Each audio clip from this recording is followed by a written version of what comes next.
Ko te ratonga hauora Māori no whanganui tētahi e tino whakatauira ana i te kaupapa whānau ora.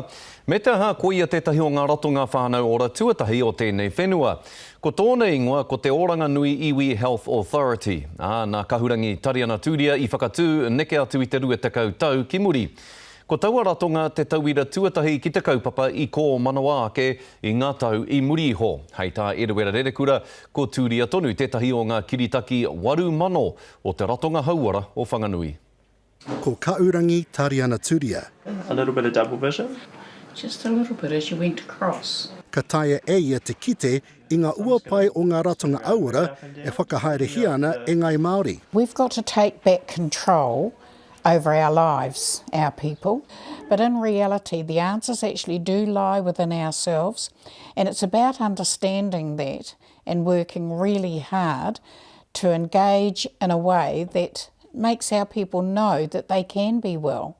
Koia te minita o mua o whānau ora. Koia o ki te tumu wakarai tuatai o te oranga nui i mua i tana mai ai kai tō rangapu.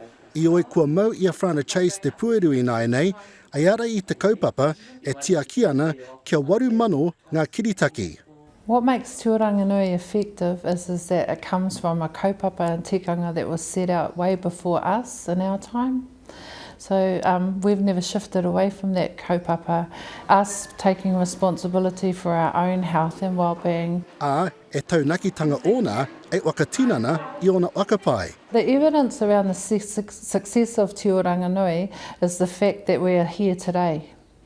So we have a strong navigator workforce of just over 197 staff. Ko wai wanaungatanga uki rātou, ki e tai umanga e marama ana ki ngā ratonga auara e āngai ana kia ngai Māori.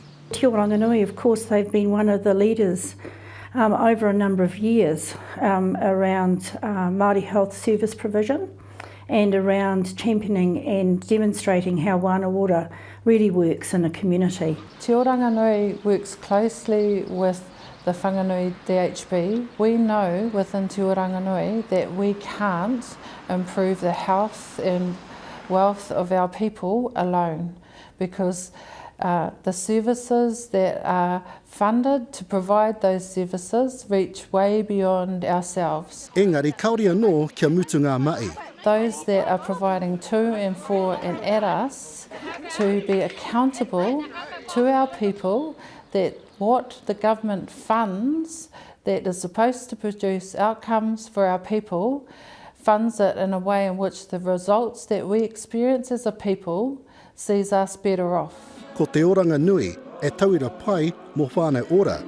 I oi e nui tonu ngā maira ai I koitanga mā rātou. Iruere Rerekura, Te Karere.